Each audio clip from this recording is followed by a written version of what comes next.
Greetings, everyone. Pete Pardo here from Sea of Tranquility. Welcome to another edition of Questions and Answers.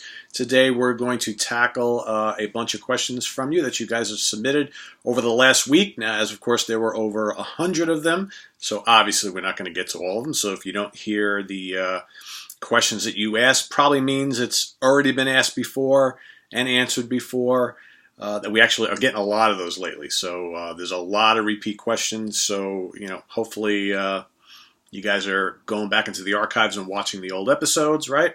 So you can hear what's been covered. So if you don't hear your answer or you don't hear your question answered, that could be the reason, or maybe it's just not a topic that I know a lot about. In some cases, I'm getting a lot of questions like, Pete, what do you think about this band? Pete, what do you think about this album? I'm just going in and I'm answering them right in the comments section, all right? We want to try and get to stuff that's more than just a one or two word answer, so to speak, right? So today is the second to last day of July. Can you believe it? The 30th. Crazy, crazy. Summer's half over.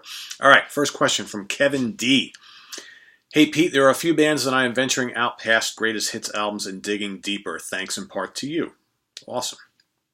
I got Kansas's first 5 albums in a box set. Are there any after that are worth picking up other than for the sake of being a completist? Also, what about Dream Theater, When Dream and Day Unite, or anything after Dramatic Turn of Events? Thanks. All right, let's tackle Kansas first. Well, if you got the first 5, you absolutely need Monolith, which is damn good. And then Audio Visions. Okay, Audio Visions is the last album before Steve Walsh left for a number of years. I dig Audio Visions. Pretty cool album. It's got some really good songs. It's Kansas entering the 80s, right? So it's kind of got that sound a little bit, but I like it. Vinyl Confessions is the first album with John Elefante on vocals. Pretty strong album. Okay, that's worth getting. Power is also a fairly strong album. That's the first album with Steve Walsh back in the band and Steve Morse on second guitar. So Kerry Livgren by this time is already gone. That's worth having. Of the 90s stuff, Freaks of Nature is a really good album, I think. Pretty damn good album. In fact, I'd argue that Freaks of Nature is probably better than Power or Vinyl Confessions, but your mileage may vary. Somewhere to Elsewhere is a pretty cool album. And I absolutely recommend getting the Prelude Implicit, which is their most recent album, okay, which they put out, about a year or so ago, year and a half ago, thereabouts. So I would definitely get those. There are other albums that I don't feel are as strong, but those are probably the cream of the crop of what's left right for you. As far as Dream Theater goes, yeah, you absolutely need When Dream and Day Unite, their first album. That's, different singer, obviously, okay, but really strong material. Basically laid the groundwork for Images and Words. So I absolutely think that's an essential album. As far as Dream Theater after Dramatic Turn of Events, I personally like all the albums that they've released with the exception of one in the Mike Mangini years. So the self-titled Dream Theater is a very strong album. Their most recent, Distance Over Time, is excellent. And I think their best album since Mangini took over from the drum kit from Mike Portnoy. I would skip The Astonishing. I'm not a fan. I have tried, and I love the band, and I've loved pretty much everything they've ever done, but I just can't get into The Astonishing. It's just, there's nothing catchy about it. It's overblown. I just don't like it. I've tried. I've really tried. But, not every band can release a great album one after another, right? It's the little blips on the radar happen. For me, that's Dream Theaters. From Johnny Perot. Hi, Pete. It's Sunday morning and I'm listening to Warlock. Cool. Now, it comes to mind that you don't talk much about women in rock metal except from Heart. Now, I'd love your opinion on 80s greats Doro, Joan Jett, Lita Ford, Lee Aaron Vixen, as well as more recent rock ladies like Sharon Donato, Lizzy Hale, and so on, because nowadays you see more and more women singing or picking up a guitar. I love Orianthi. She's up there with the big boys, in my opinion. All right, I don't talk a ton about women in rock because I don't listen to a ton of women in rock. Not to say that I don't like a bunch of them, right? But there's just only so much you can listen to. So I've already talked about Heart a lot, so I won't go there. I like Doro. I like the early Warlock albums, and I've listened to a fair amount of Doro solo albums. I think she's done a great job of kind of promoting like classic metal, and there's something to be said about that. And she's kind of like, she's like a figurehead of the genre as far as like, women in heavy metal. And I've always liked almost everything that Dora does. I don't, some of her material, in my opinion, lacks a little something, but as a singer and as a front woman, she's fantastic. And you really can't talk highly enough about what she's done for the genre over the years. I'm not a big Joan Jett fan. All right. In my honest opinion, okay, it's just my opinion, because I know there's a lot of people who disagree. I think Joan Jett rode the coattails of, one or two or three hits to superstardom in the Rock and Roll Hall of Fame and everything like that. And, she's played a lot of cover songs in her career and whatnot. And I personally don't think Joan is all that talented. That's just me. Okay. If you dig her, that's great. Can't like everything the same, right? But again, Joan has been great for rock, okay, as a woman in rock or hard rock, whatever. But personally, not really my cup of tea. Lita, Lita is got some guitar talent. Lita's a fairly talented player, good singer, always looked great, had some good hits. Again, are there better singers and female guitar players out there than Lita Ford? Probably. Lita and Joan, they, never really made it big in the Runaways, but the Runaways historically have become a more important band than they actually were in the day. Pretty groundbreaking at the time, whether you like their music or not. So I think that Joan and Lita used that early success in the Runaways and springboarded that to even greater success, and great for both of them. I can't take anything away from either one of them. Personally, I always like Lita Ford's music better than Joan's, but that's just me. Lee Aaron, I've never listened to a ton of Lee Aaron. Everything I heard has been decent, but I'm not that familiar with the music of Lee Aaron, so I'm not going to comment much there. Vixen, I was never really a big Vixen fan. Good at what they did. That's kind of like a style of music that I just never really gravitated towards. I mean, for me, Vixen were they you talk about hair metal, right? Vixen, or the commercial hard rock, whatever you want to call that, late 80s thing. They were definitely one of them. They had some catchy tunes, right? There was more like kind of MTV. Vixen for me were kind of like FM hard rock radio, MTV video type of a band, but they had some good material. Sharon Adele, Within Temptation, I like some of their stuff.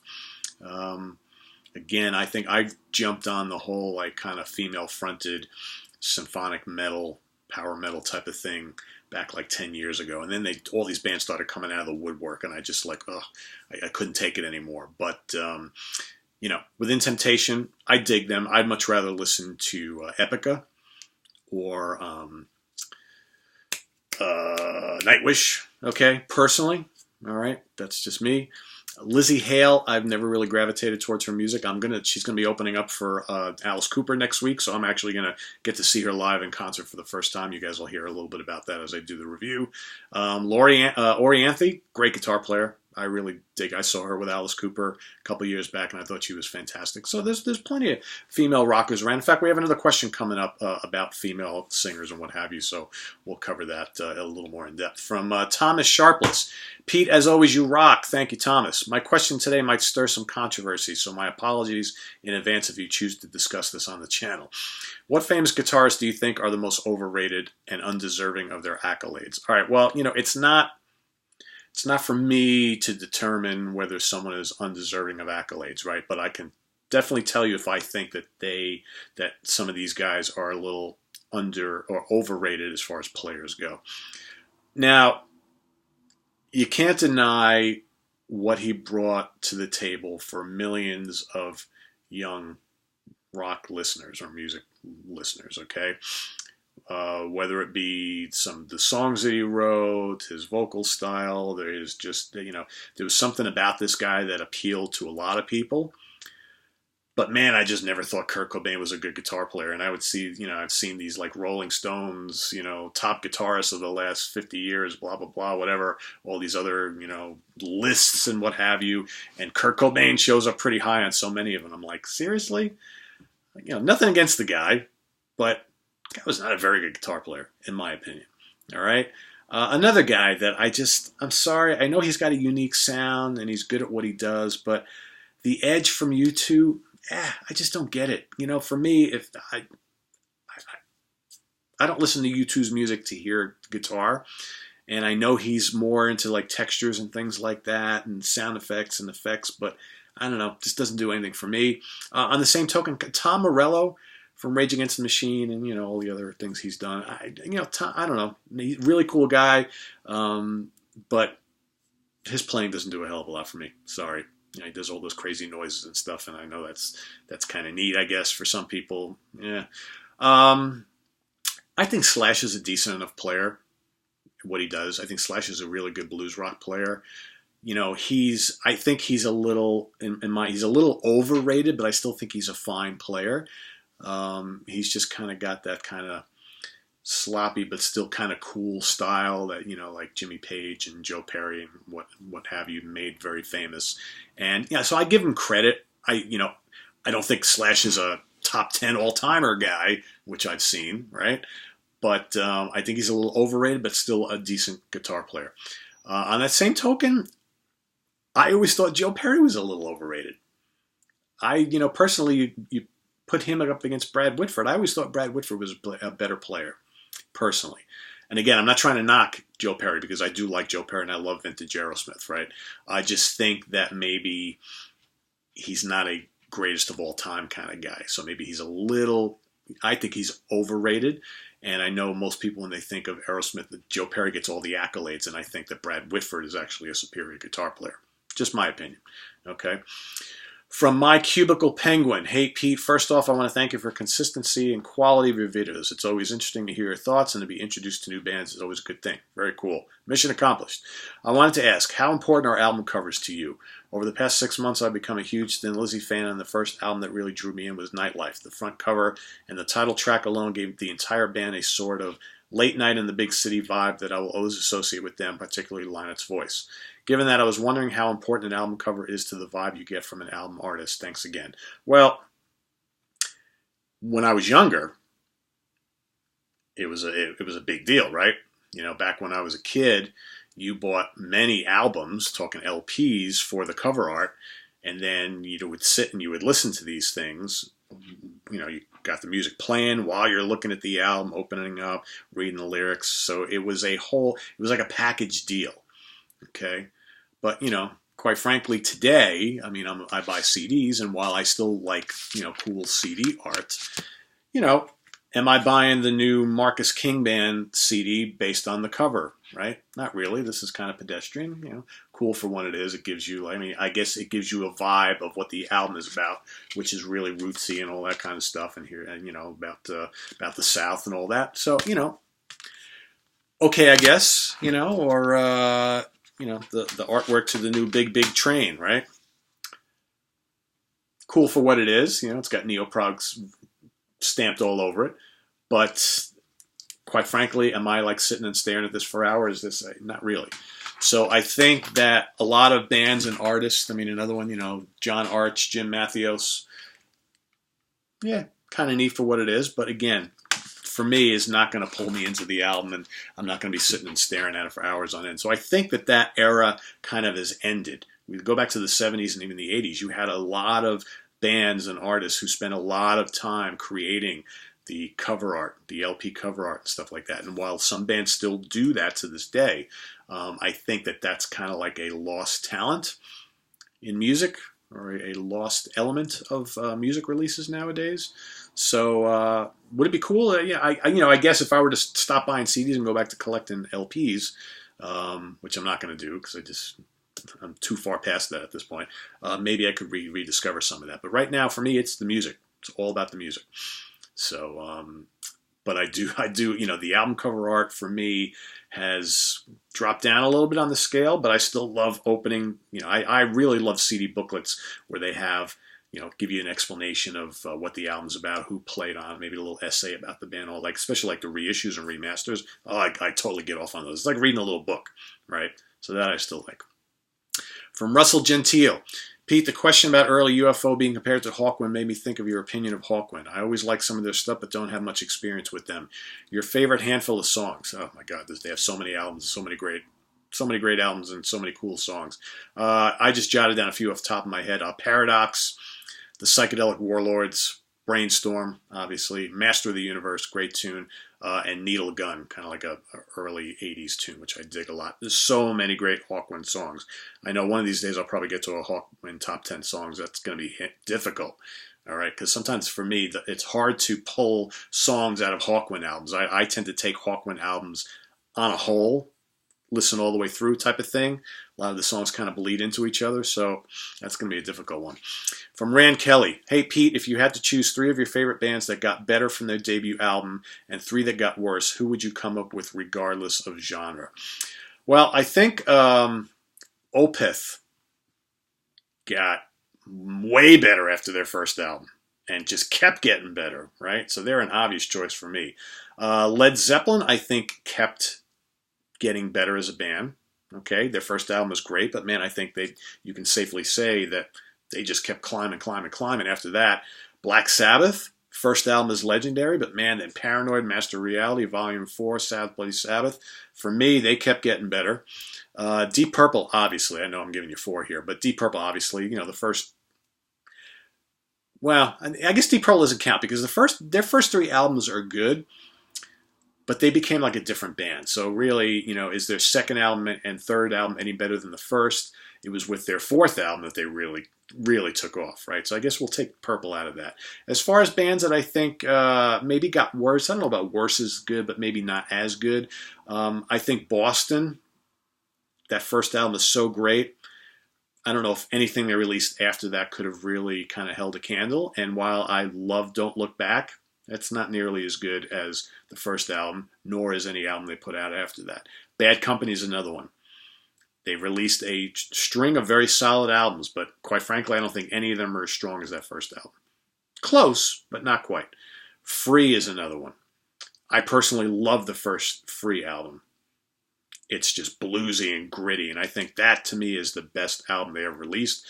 Fire and Water is a damn good album. I think a lot of their albums are very strong. But for me, that first album, I don't think they were ever as good as that first album. Just my opinion, of course. From Michael Morgan. Hi, Pete. Thanks for answering my questions recently. I love your show. Growing up, I used to listen to Traffic and the Spencer Davis Group because I love Steve Winwood. I think he is a fantastic keyboard player, and he's become one of my all-time favorites. My question is, do you think keyboard players and piano players are different from each other, or is there really a distinction to be made? Elton John and Billy Joel can play the piano and organ, but can they play keyboards? I mean, are you talking about synths here?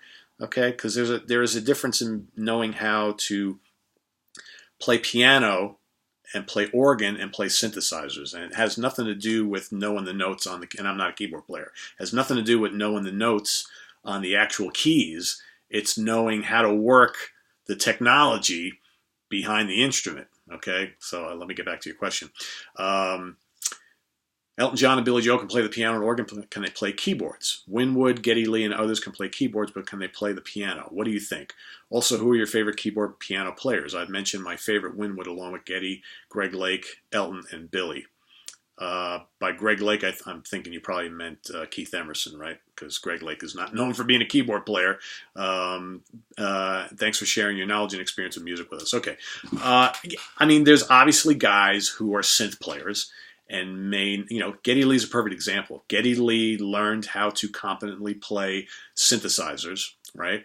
He's not doing all sorts of crazy stuff on there. He's doing colors and patches and, embellishments.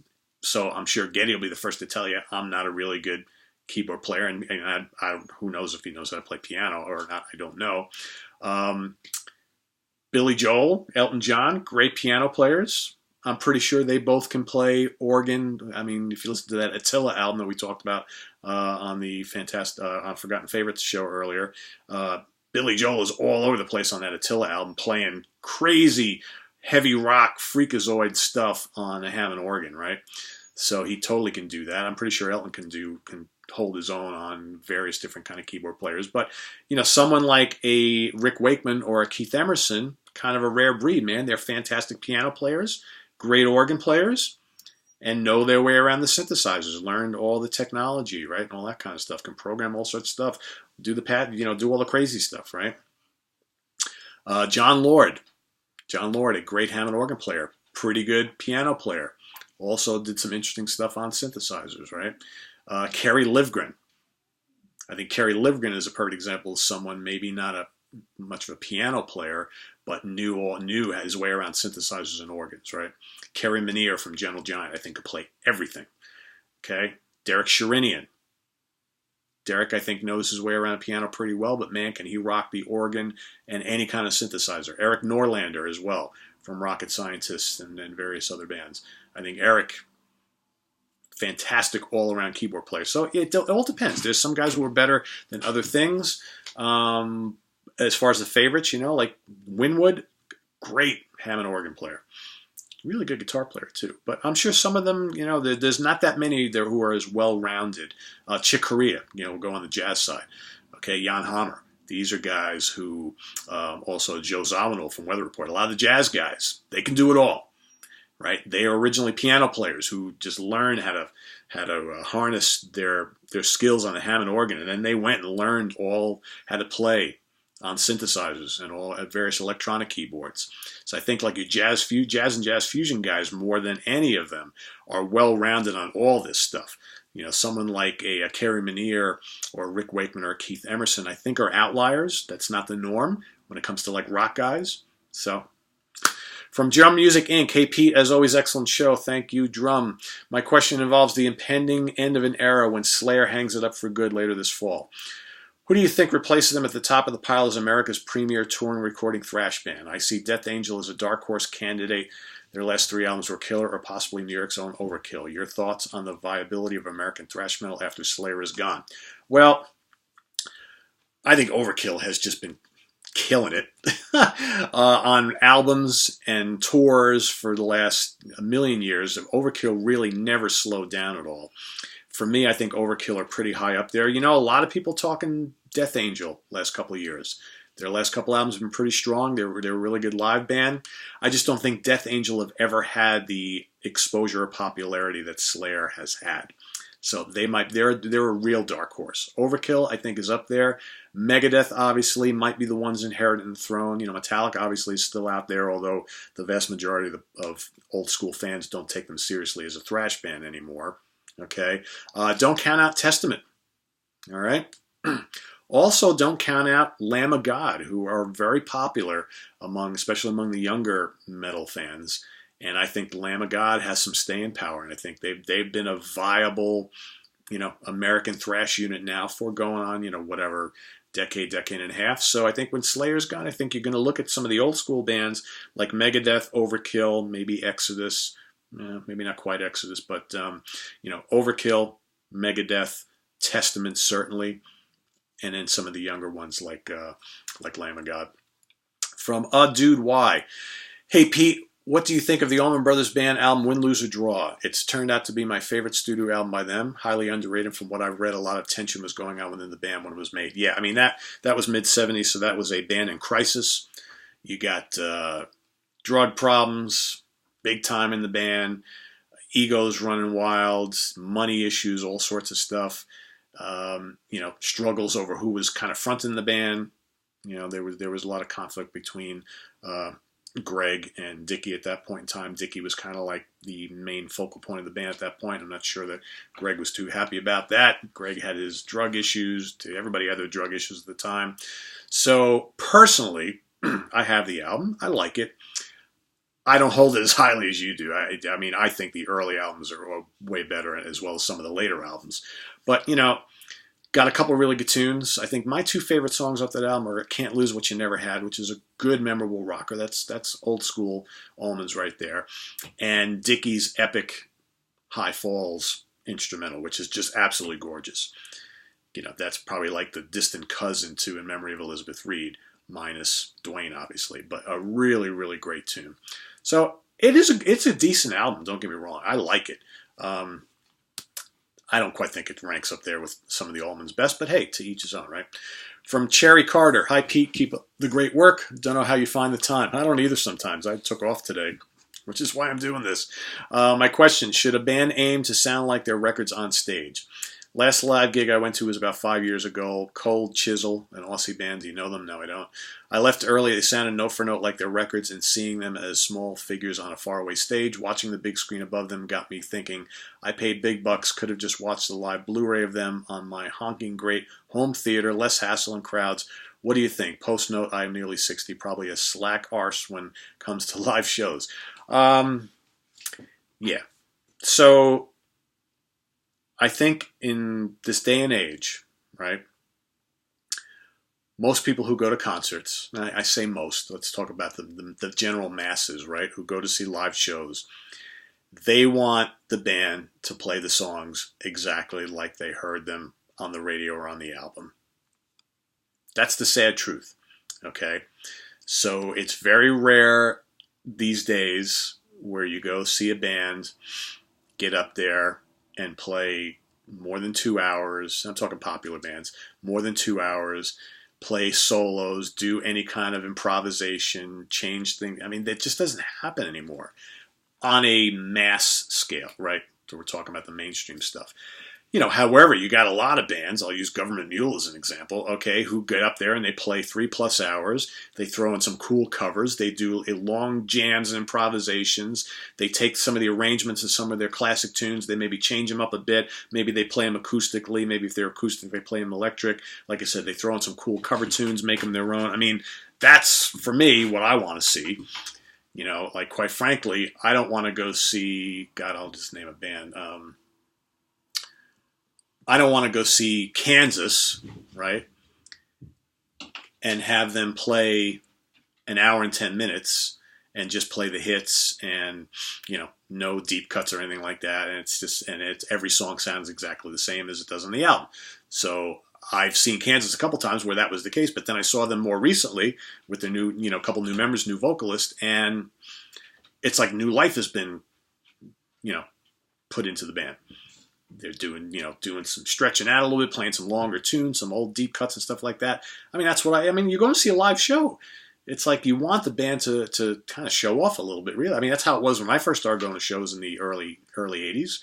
You know, I think those days are done. I mean, and if you're someone who grew up seeing concerts in the 70s, totally different beast. You know, you would see bands go out there and play different songs every night, play, you know, long extended guitar and drum solos, keyboard solos, a lot of jams and all that kind of stuff. So, you know, it's kind of, and of course, we're going to have to do part 2 of this because my dogs are freaking out. They got to go out. So, and they're scratching on the door. So, yeah. So again, it's just different times. There's still bands out there who are going to go give you a different experience every night. Okay, I remember I've seen Dream Theater more times than any other band, and they change things up every night, which is great, but most bands don't do that anymore. So anyway, stay tuned for part 2 of this. Coming right up, all right? Bye-bye.